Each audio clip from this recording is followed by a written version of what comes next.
அஸ்ஸலாமு அலைக்கும் வரஹ்மத்துல்லாஹி வபரகாது. இரவு உணவு சாப்பிட்டு கொண்டிருக்கும் போது ஷானா கேட்டாள், வஹாப், திங்கட்கிழமை எந்த நிகழ்ச்சியும் இல்லையே, என்ன ஷானா? ஷஃப்னா உப்பா கேட்டீங்களா? ஒரே ஒரு மகளின் பிறந்த நாள், அதை கூட நினைவில் வைக்காத ஒரு உப்பா என்று ஷானா கேலியாக சொன்னாள். ஓ, பிறந்தநாள் விஷயம் எனக்கு நினைவிருக்கு. கடந்த வருடம் போல பட்டுப்பாவாடையோ வெள்ளை கொலுசோ எதுவும் எனக்கு வேண்டாம். அவை நண்பர்களிடம் காட்ட நல்லா இருக்காது. இந்த பிறந்த நாளுக்கு மறக்க முடியாத ஒரு பரிசு இந்த உப்பா வாங்கி தருவேன் உறுதி என்று வஹாப் சொன்னார். ஆனால் உணவு வாயில் வைத்தவுடன் கோபத்தில் தட்டை தள்ளி வைத்து சனா சைனபாவை அழைத்தாள். சைனும்மா, இங்க வா. சமையல் அறையிலிருந்து தயங்கியபடி சைனும்மா மேஜைக்கு அருகில் வந்தாள். என்ன சைனும்மா, இதுதான் நான் செய்யச் சொன்னதா? இது சப்பாத்தியும் சில்லி சிக்கனுமா? இது சிக்கன் கறிதானே? எனக்கு வேண்டாம், நான் இதை சாப்பிட மாட்டேன். மோளு, சில்லி சிக்கன் இல்லைனா என்ன? வறுத்த சிக்கன் கறி நல்ல சுவையா இருக்குது என்று வஹாப் சொல்லி மற்றொரு சப்பாத்தியை தட்டில் எடுத்து வைத்தார். சப்பாத்தி வேண்டாம்னா சாப்பிட வேண்டாம், இடியப்பமும் காய்கறி கறியும் இருக்குது. எனக்கு எப்பவும் வேண்டாம்னு சொல்லலையா என்று சனா கத்தினாள். ஷானா குறுக்கிட்டு, சைனு, மோளு சொன்ன மாதிரி செய்தா என்ன? சைனும்மா மெல்ல குரலில் மோளு சொன்ன கறி செய்ய எனக்கு தெரியாது இத்தா என்று சொன்னாள். தெரியாதுன்னா முன்னாடியே சொல்லியிருக்கணும் என்று சனா கோபமாக சொன்னாள். உம்மா, இந்த சைனும்மாவுக்கு ஒண்ணுமே செய்ய தெரியல. சைனும்மாவை அனுப்பிவிடு. நல்ல உணவு செய்ய தெரிஞ்சவங்களை வேலைக்கு வை. நானும் நினைச்சுக்கிட்டு இருக்கேன், சமீபத்துல சைனும்மா செய்யற எதுவுமே சுவையா இல்ல என்று ஷானா சொன்னாள். மோளு, டென்ஷன் ஆக வேண்டாம். உம்மா ஆன்லைன்ல உணவு ஆர்டர் பண்ணிடுறேன். சில்லி மட்டும் போதுமா? இல்லை பிரைட் ரைஸும் வேணுமா? வேணும் உம்மா, இந்த சைனும்மா செய்த சப்பாத்தி எனக்கு வேண்டாம் என்று கோபமாக சைனும்மாவை பார்த்து இருவரும் கை கழுவி ஹாலுக்கு நடந்தனர். கண்ணீர் துடைத்தபடி சைனும்மா வஹாபிடம், வஹாபே, என்னை இங்கிருந்து அனுப்பிவிடாதீங்க. இந்த வயசுல யாராவது எனக்கு வேலை தருவாங்களா? உங்களுக்கு எங்க நிலைமை தெரியுமே என்று கெஞ்சினாள். சைனும்மாவை அப்படி அனுப்புறது இல்ல. அவள் கோபப்படும்போது ஏதாவது பேசுவா, பயப்படாதீங்க என்று வஹாப் ஆறுதல் சொன்னார். உம்மாவும் மோளும் உணவை வீணாக்கிட்டாங்க இல்ல. வஹாப் ஹாலுக்கு வந்தபோது உம்மாவும் மோளும் உணவு வருவதற்காக காத்திருந்தனர். வஹாப்பை பார்த்ததும் சனா தன் டேப்லெட்டை காட்டி, உப்பா, இதை பாருங்க. வலியப்பா, எனக்கு பரிசா வாங்கிய டைமண்ட் நெக்லஸ். வளர்ந்து வர்ற மோளுக்கு டைமண்ட் நெக்லஸ் எதுக்கு? அதன் விலையை நினைச்சாலே மலைப்பாயிருக்கு என்று வஹாப் சொன்னார். நான் நினைக்கல, என்னை விடுங்க என்று சனா பதிலளித்தாள். ஓ, உப்பா ஃபோன் பண்ணியிருந்தாங்க. மோளு பிறந்த நாளுக்கு சிட்டில இருக்கிற நட்சத்திர கன்வென்ஷன் சென்டர்ல புரோகிராம் புக் பண்ணியிருக்காங்க. எல்லாம் மேனேஜ்மெண்ட்டுக்கு ஒப்படைச்சாச்சு. டெக்கரேஷன், உணவு எல்லாம் அவங்க பார்த்துக்குவாங்க. பணம் மட்டும் கொடுக்கணும், அதை உப்பா கொடுத்துடுவாங்க. வஹாப் சிரித்தபடி எழுந்தார். எவ்வளவு செலவு?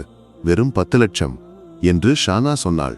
10 லட்சத்துக்கு ஒரு சின்ன வீடு கட்டலாம் தெரியுமா என்று வஹாப் சொன்னார். எனக்கு ஒன்னும் சொல்ல வேண்டாம். என் உப்பா 40 வருஷம் துபாயில பிசினஸ் பண்ணவர்.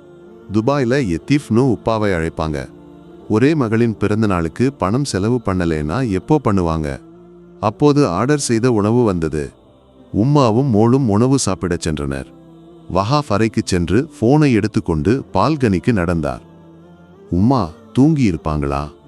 கொஞ்சம் லேட்டாச்சு என்று நினைத்து போன் செய்தார். ஹலோ உம்மா.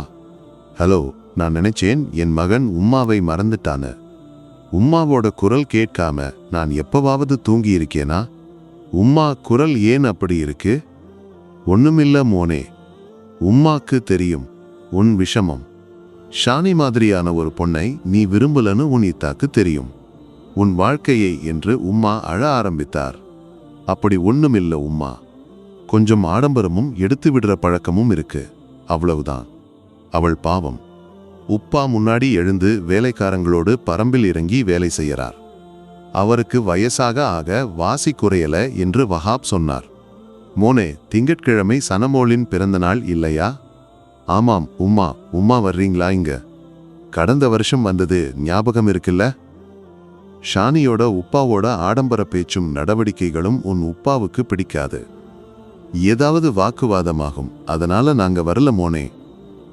முன்பு மாதிரி உணவு செய்து ஊர்க்காரங்களை அழைச்சு கொடுக்கவும் இந்த வயசுல எங்களால முடியாது. அதனால இங்க அருகிலுள்ள அங்கன்வாடி பள்ளிக்கூடத்துல உச்சிக்கு உணவு ஏற்பாடு செய்திருக்கோம் என்று உம்மா சொன்னார். உம்மா, உப்பா, உணவு சாப்பிட்டாங்களா? ஆமாம் மோனே, மருந்தும் சாப்பிட்டாச்சு. சரி உம்மா, தூக்கத்தை கெடுக்க வேண்டாம், போய் படுங்க. நான் போனை வைக்கிறேன். போனை வைத்தவுடன் சனமோள் பால்கனிக்கு வந்தாள். யாரு உப்பா? உம்மாவா? ஆமாம், குட் நைட் சொல்லலான்னு உம்மாவோட அறைக்கு போனேன். அப்போ உம்மா சொன்னாங்க உப்பா இங்க இருந்து நட்சத்திரங்களை எண்ணிக்கிட்டு இருப்பார்னு. சரி, உம்மா இங்க என்ன பண்ணுறாங்க? வழக்கமான கலாட்டாதான் ஃபேஸ் பேக் போட்டுக்கிட்டு இருக்காங்க. மோளு, நாளை காலை என் கூட ஒரு இடத்துக்கு வர்றியா? எங்க உப்பா? அது சஸ்பென்ஸ். மோளுக்கு எப்பவும் டென்ஷன் தானே. நாளை ஞாயிறு டியூஷன், டான்ஸ் கிளாஸ் எல்லாம் இருக்கு. உப்பாவோட ஒரு அவுட்டிங் மாறுதலா இருக்கும். நீண்ட நாளாச்சு இல்ல. நான் ரெடி. காலை 8 மணிக்கு உம்மா வராங்களா? இல்ல, அவங்களுக்கு கிளப்பில் மீட்டிங் இருக்காம் என்று வஹாப் சொல்லி எதையோ யோசித்தபடி உறங்கிவிட்டார். ஒரு சத்தம் கேட்டு திடுக்கிட்டு எழுந்தபோது பால்கனியில் இருப்பது உணர்ந்தார். மொபைலை எடுத்து பார்த்தால் 3:30 மணி. எழுந்து அறைக்கு சென்று படுத்தார். காலை ஜாகிங் முடித்து வந்தபோது சனமோள் தயாராக இருந்தாள். காரை ஸ்டார்ட் செய்தவுடன் எங்க போறோம் உப்பா என்று சனா கேட்டுக்கொண்டே இருந்தாள். எல்லாம் இருக்கு மோளு என்று வஹாப் சொன்னார். கொஞ்சம் தூரம் சென்றபோது ஒரு ஓட்டு வீட்டின் முன் காரை நிறுத்தினார். உப்பா, இது யாரோட வீடு? மோளு, இறங்கு. வஹாப் காரில் இருந்து இறங்கி பின் இருக்கையில் இருந்து 3-4 கவர்களை எடுத்தார். காரின் சத்தம் கேட்டு இரு சிறு குழந்தைகள் ஓடி வந்து உம்மா வஹாபுக்கா வந்திருக்காங்க என்று கத்தினர். உள்ளிருந்து ஒரு பெண் வந்து யாரு வந்திருக்காங்க? சனமோளுக்கு எங்களை தெரியுதா என்று கேட்டார். உப்பா, என் பேர் இவங்களுக்கு எப்படி தெரியும்? உனக்கு சைனுமாவை தெரியாதா? இவங்க சைனுமாவோட மகள். இவங்க 2 பேரும் என் குழந்தைகள், பாத்துவும் ஹைராவும். வஹாப் ஒவ்வொரு கவரிலிருந்து 2 பொருட்களை எடுத்து அவர்களிடம் கொடுத்தார். எதுக்கு சார் ஒவ்வொரு முறையும் குழந்தைகளுக்கு ஆடைகள்? வஹாப் நாற்காலியில் அமர்ந்து, பாத்துமோளு, இது பென்சில் டிராயிங் புக். அடுத்த முறை அங்கிள் வரும்போது இந்த புக்கில் நிறைய படம் வரைஞ்சிருக்கணும், சரியா என்றார். பாத்துமோள் சிரித்து தலையாட்டினாள். ஹைராமோள் வஹாபிடம் வந்து எனக்கும் வேணும் என்றாள். மோளு, இன்னும் படம் வரைக்க தெரியலையே. அதனால ஹைராமோளுக்கு ஒரு பொம்மை. இந்த பட்டனை அழுத்தினா பாட்டு பாடும். ஹைராமோள் பொம்மையை வாங்கி பாட்டு கேட்டு உம்மா கொடுத்து, ஒத்திரி பிடிச்சிருக்கு அங்கிள் என்று சொல்லி வஹாபின் கன்னத்திலும் ஒரு முத்தம் கொடுத்தாள். பொம்மையை மார்போடு அணைத்து அவள் நிசாரின் அறைக்கு ஓடினாள். வஹாபும் பின்னால் சென்றார். பௌசி வந்து இப்போ கொஞ்சம் பரவாயில்லை சார் என்று சொன்னார். வஹாப் ஒரு குப்பி தைலத்தை எடுத்து, என் நண்பன் வயநாட்டில் இருந்து கொண்டு வந்தது, இதை பூசி பாரு, மாற்றம் இருக்கும் என்றார். இது உங்க மகளா? மோளு பேர் என்ன? மறந்துட்டேன். என் பேர் சனா, 8ஆம் வகுப்பு படிக்கிறேன் என்று சனா சொன்னாள். மருந்து மற்றும் தைலத்தின் வாசனை அடித்தவுடன் சனா கர்ச்சீஃப் வைத்து முகத்தை மூடினாள். அதை பார்த்த பாத்துவின் உப்புப்பா, பாத்து இத்தாவை அறைக்கு கூட்டிட்டு போய் நீ வரைஞ்ச படங்களை காட்டு என்றார். பாத்துமோள் சனாவின் கையை பிடித்து தன் அறைக்கு அழைத்து சென்றாள். இத்தா, இங்க இருங்க என்று ஒரு நோட்டு புத்தகத்தை எடுத்து, நான் வரைஞ்ச படங்கள் இதுதான் இத்தா என்று காட்டினாள். சனா ஒவ்வொன்றையும் புரட்டி பார்த்து, எல்லாம் நல்லா இருக்கு பாத்துமோளு. நீ எந்த வகுப்பு படிக்கிற? 4ஆம் வகுப்பு. இத பாருங்க இத்தா, இது எனக்கு கிடைச்ச ட்ரோஃபி. இந்த மெடலும் கிடைச்சது. இதை ஹெட்மாஸ்டர் என் கழுத்தில் போட்டுவிட்டார். இவையெல்லாம் ஓவியப் போட்டிக்கு கிடைச்ச பரிசுகள் என்று சில ட்ரோஃபிகளை காட்டினாள். பாத்துமோள் சனாவை பார்த்தபடி மெதுவாக அருகில் வந்து முட்டியுருமி நின்றாள். மேசை டிராயரை திறந்து ஒரு சிறிய பாத்திரத்தில் ஜீரக மிட்டாய் எடுத்து, இத்தாவுக்கு ஜீரக மிட்டாய் பிடிக்குமா என்று நீட்டினாள். எனக்கு வேண்டாம் மோளு, நீ சாப்பிடு என்று சனா சொன்னாள். கொஞ்ச நேரத்தில் மூவரும் நல்ல நண்பர்களாகிவிட்டனர். ஹைராமோள் சனாவின் மடியில் அமர்ந்திருந்தாள். பாத்துவின் உம்மா ஒரு தட்டில் இலையடையும் மற்றொரு தட்டில் பக்கவடையும் கொண்டு வந்தார். சனமோளு, முதல் முறையா வந்திருக்கீங்க, மோளுக்கு பிடிக்குமா? ஏதாவது சாப்பிடு மோளு வஹாப் ஒரு இலையடையை எடுத்து சாப்பிட்டு நல்ல சுவையா இருக்கு. மோளு சாப்பிடு என்றார். எனக்கு வேண்டாம் உப்பா என்று சனா மறுத்தாள். சாப்பிடு, நல்ல மதுரமா இருக்கு, நான் காலையில் 2 சாப்பிட்டேன் என்று வஹாப் சொன்னார். ஹைரா மோளும் நானும் காலையில் சாப்பிட்டேன் என்று சொன்னாள். மனமில்லாமல் ஒரு துண்டு எடுத்து வாயில் வைத்த சனா, நல்ல சுவையா இருக்குது, பார்த்து உங்க உம்மும்மா செய்யறது இதைவிட சுவையா இருக்குமாம் என்று சொன்னாள். உம்மும்மாவுக்கு உன்னியப்பம், குழலப்பம், கொழுக்கட்டை எல்லாம் செய்ய தெரியும் என்று பார்த்து சொன்னாள். அப்போது இரவு சைனும்மாவை திட்டியது சனாவுக்கு நினைவுக்கு வந்து மனதுக்கு கஷ்டமாக இருந்தது. புறப்படும்போது அடுத்த முறை அங்கிள் வரும்போது இத்தாவும் வரணும் என்று 2 குழந்தைகளும் சொன்னார்கள். காரை ஸ்டார்ட் செய்யும் போது சனா சொன்னாள், என்ன ஒரு அழகு அந்த குழந்தைகள், அவங்க உப்பாவுக்கு என்ன வேலை? அவங்க உப்பா ஒரு விபத்துல இறந்துட்டாங்க. ஐயோ பாவம், நம்ம வீட்டிலிருந்து சைனும்மாவுக்கு கிடைக்கிற பணத்துல தான் அந்த குடும்பம் வாழுது. மூளு உம்மாவோட வயிற்றுல குழந்தையா இருக்கும்போதே சைனும்மா வீட்டில் வேலைக்கு வந்தாங்க. உம்மா உன்னை பெத்த பிறகு நீ வளர்ந்து வர்ற வரை சைனும்மா தான் உன்னை பார்த்துக்கிட்டாங்க. சாரி உப்பா, சிட்டிக்கு வந்ததை அறியாமல் பேசிக்கொண்டே வந்தனர். இங்க ஏன் நிறுத்தினீங்க? வஹாப் மொபைலை எடுத்து யாரையோ அழைத்தார். அப்போது ஒரு ட்ராலி நிறைய ஆடைகளுடன் ஒரு டெக்ஸ்டைல் ஸ்டாஃப் வந்து வஹாபிடம் பில் கொடுத்தார். லிஸ்ட் கொடுத்த எல்லாம் இருக்குது இல்லையா? இருக்கு சார். தேங்க்யூ. எதுக்கு உப்பா இவ்வளவு ஆடைகள்? எல்லாம் இருக்கு மோளு. சனாவின் மனது அந்த குழந்தைகளால் நிறைந்திருந்தது. எனக்கும் அவங்களைப் போல தங்கைகள் இருந்தா எவ்வளவு சந்தோஷமா இருக்கும் இல்லையா உப்பா? மோளு தங்கைகளாகணும்னு ஒரு அம்மாவோட வயிற்றுல பிறக்கணும்னு இல்ல, மனசு இருந்தா போதும். கொஞ்சம் தூரம் சென்றபோது ஒரு பள்ளிக்கு அருகில் ஒரு அனாதை ஆசிரமத்தை கண்டார். பெயிண்ட் உரிந்த பழைய கட்டிடம், முற்றத்தில் நிறைய பூக்கள், இடையில் குழந்தைகள் விளையாடிக் கொண்டிருந்தனர். காரின் சத்தம் கேட்டு குழந்தைகள் காருக்கு அருகில் வந்தனர். இறங்கியவுடன் கூட்டத்தில் மிகச் சிறிய குழந்தை வஹாபின் கையை பிடித்தது. குட்டப்பாயி, கையில பிளாஸ்டர் இருக்கும்போது விளையாடக்கூடாதுன்னு சொல்லலையா? எனக்கு வலி இல்லை டாக்டர் அங்கிள், பயமா இருக்குன்னு வெறுமனே கட்டி வச்சிருக்காங்க. வஹாப் காரின் டிக்கியை திறந்து பொருட்களை எடுத்தார். பெரிய குழந்தைகள் உதவினர். குழந்தைகளின் கூச்சல் கேட்டு அங்கிருந்த உதவியாளர் காதிர்கா வந்தார். வாங்க சார், கால் பண்ணியிருந்தீங்க இல்ல? அப்போது அங்கிருந்த உஸ்தாத் வெளியே வந்து, எதுக்கு இவையெல்லாம்? பெருநாளுக்கு எல்லாருக்கும் புது ஆடைகள் வாங்கி கொடுத்தீங்க இல்லையா? இப்போ மறுபடி எதுக்கு? இருக்கட்டும் உஸ்தாதே, இது ஒரு சந்தோஷம் இல்லையா? இது என் மகள் சனா. உஸ்தாத், அல்லாஹ் உங்க குடும்பத்துக்கு துணையாக இருக்கட்டும். காதிர்கா, குழந்தைகளை இங்க அழைங்க. பிறந்த நாள்காரி தன் கையால எல்லாருக்கும் ஆடைகள் கொடுக்கட்டும் என்றார். சனா ஒவ்வொருவருக்கும் ஆடைகளை கொடுத்தாள். புது ஆடைகள் கிடைத்தவுடன் எல்லாருடைய முகத்திலும் பெரும் சந்தோஷத்தை கண்டாள். எல்லாரும் வரிசையாக தங்கள் அறைக்கு சென்றனர். அறை என்று சொல்ல முடியாது, ஒரு சிறிய ஹால். அதில் பெஞ்சை விட சற்று பெரிய கட்டில்கள், ஒரு தலையணை, ஒரு பெட்ஷீட். இவையெல்லாம் பார்த்து சனாவுக்கு ஆச்சரியமாக இருந்தது. குழந்தைகள் ஒவ்வொருவரும் தங்கள் ஆடைகளை கட்டிலில் வைத்தனர். பின்னர் ஒவ்வொருவராக வந்து சனாவுக்கு பரிசு கொடுக்க ஆரம்பித்தனர். சிலர் தாங்கள் செய்த பிறந்தநாள் அட்டைகளை, சிலர் வண்ண காகிதத்தில் செய்த பூக்களை, சிலர் தாங்கள் வரைந்த ஓவியங்களை பரிசாக கொடுத்தனர். அவர்களின் அன்பை பார்த்து சனாவின் கண்கள் கலங்கின. வஹாப் சனாவை அணைத்தார்.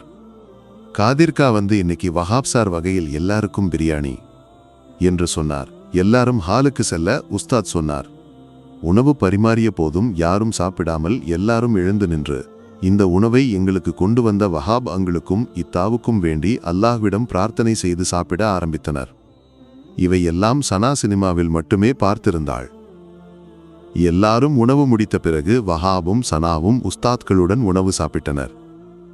அங்கிருந்து புறப்படும்போது சனாவுக்கு தன் உப்பாவை பற்றி பெருமையாக இருந்தது. IAS அதிகாரியான உப்பாவை பற்றி நண்பர்கள் முன் எப்போதும் பெருமையாக பேசுவாள். ஆனால் இப்போது அவர் அதைவிட உயர்ந்தவராக தோன்றினார். காரில் ஏறியவுடன் சனா சொன்னாள், உப்பா, என் உப்பாவால மட்டுமே இதை செய்ய முடியும். மோளுக்கு அப்படி தோணுது. கொஞ்ச தூரம் சென்றபோது ஒரு கோவிலுக்கு அருகில் காரை நிறுத்தி அந்த வயதான பெண்ணை பார்த்தியா? அவங்க உணவு கொடுக்கறதை பார்த்தியா? காலையில் கோவில் முன் பூக்கடை வைப்பாங்க. மதியம் ஆகும்போது கிடைச்ச பணத்தை வைச்சு உணவு பொட்டலம் வாங்கி அங்க இருக்கிறவங்களுக்கு கொடுப்பாங்க. அங்க இருக்கிறவங்களில் பார்வையற்றவங்க, கை கால்கள் இழந்தவங்க இருக்காங்க. உன் முத்தேசியின் வயசு இருக்கும் அவங்களுக்கு. இந்த வயசில் அவங்க உழைப்பது ஆதரவற்றவர்களுக்காக. அந்த அம்மாவுக்கு முன்னால் நான் ஒண்ணுமே இல்லை சனா. மோளு, அந்த முதியவரை பார்த்தியா? அவருக்கு கிடைச்ச உணவில் ஒரு பங்கை அங்க கிடக்கிற நாய்க்கு கொடுக்கிறாரு. நாம தினமும் வீணாக்கிற உணவு மட்டும் போதும் 2-3 பேரோட வயிறு நிரம்ப. உப்பா, நாம உம்மாவை மாத்த வேண்டாமா? மோளு உப்பாவோட இருந்தா அவளை மெல்ல மெல்ல மாற்றலாம். அவளோட உம்மாவும் உப்பாவும் இப்படி ஆக்கினாங்க. உன் வலியப்பா எப்பவும் சொல்வாங்க, ஒரு மனுஷனுக்கு உணவு கொடுத்து வயிறு நிரம்பினா மத்த எதை கொடுத்தாலும் இன்னும் வேணும்னு சொல்லுவான். ஆனா வயிறு நிரம்பினா மதின்னு சொல்லுவான். உப்பாவோட சின்ன வயசுல வலியப்பா எங்க 3 பேரோட பிறந்த நாளுக்கும் ஊர்ல உள்ள ஏழைகளுக்கு ஒருவேளை உணவு எங்க வீட்டுல செய்து கொடுப்பாங்க. மோளு, கடந்த வருஷம் உன் பிறந்த நாளுக்கு எவ்வளவு உணவு குழி தோண்டி மூடினோம் ஞாபகம் இருக்கா? இனி எங்க உப்பா போறோம்? வீட்டுக்கா? இன்னொரு இடம் இருக்கு. சரணாலயம், ஒரு முதியோர் மன்றம். அங்க மக்கள் கைவிட்டு போன வலியப்பாக்கள், வலியம்மாக்கள் இருக்காங்க. மோளு பிறந்த நாளுக்கு அவங்களுக்கு என்ன வாங்கலாம்? ஒரு ஐடியா சொல்லு. இப்போ குளிர்காலம் இல்லையா? எல்லாருக்கும் ஸ்வெட்டர் வாங்கி கொடுத்தா என்ன? நல்ல ஐடியா மோளு. அது போதும். இருவரும் ஸ்வெட்டர்கள் வாங்கி சரணாலயத்துக்கு சென்றனர். அங்கு அவர்களின் அன்பை பார்த்து சனாவுக்கு தன் வலியப்பாவையும் வலியம்மாவையும் நினைவு வந்தது. உப்பா, அடுத்த வாரம் நாம வலியப்பாவையும் வலியம்மாவையும் பார்க்க போகலாமா? சரி சனா, ஒரு விஷயம் சொல்லு. என் நண்பர்கள் எல்லாம் பணக்காரர்கள். அவங்க எல்லாரும் சேர்ந்து ஒரு குழு உருவாக்கினா நிறைய பேருக்கு உதவலாமே. முடியுமா உப்பா? முடியும் மோளு, அப்படித்தான் செய்யணும். நீங்க சில குழந்தைகள் இப்படி செய்யும்போது மற்றவங்களுக்கு ஒரு உத்வேகமாக இருக்கும். நாளை நடக்கிற புரோகிராமை உம்மாவிடம் சொல்லி கேன்சல் பண்ணிடலாமா? வேண்டாம் மோளு, அது உன் வலியப்பாவுக்கு சங்கடமாகிடும். இந்த வருஷம் இப்படி இருக்கட்டும், அடுத்த வருஷம் பார்க்கலாம். வீட்டுக்கு வந்தபோது வஹாபுக்கு சனாவுக்கு பிறந்தநாள் பரிசு வாங்கவில்லை என்று நினைவு வந்தது. மோளுக்கு என்ன வேணும்? பிடிச்சத சொல்லு, உப்பா வாங்கிட்டு வரேன். எனக்கு ஒன்னும் வேண்டாம் உப்பா. ஒரிக்கலும் மறக்க முடியாத ஒரு நாளை உப்பா எனக்கு பரிசா கொடுத்துட்டீங்க இல்ல? இவ்வளவு வருஷமா யாராலும் கொடுக்க முடியாத ஒரு பரிசு. எனக்கு இது போதும் உப்பா. நான் உண்மையிலேயே சந்தோஷமா இருக்கேன். அல்லாஹு சுப்ஹானஹு தஆலா நம்ம எல்லாரோட மனசையும் நல்லதாக்கி அருள் புரியட்டும். ஆமீன். இந்த வீடியோ உங்களுக்கு எட்ட காரணமானவர்களுக்கு பிரார்த்தனை செய்யுங்கள். இன்ஷா அல்லாஹ் மற்றொரு வீடியோவோடு பின்னர் சந்திப்போம். துஆவுடன் அஸ்ஸலாமு அலைக்கும் வரஹ்மத்துல்லாஹி வபரகாதுஹு.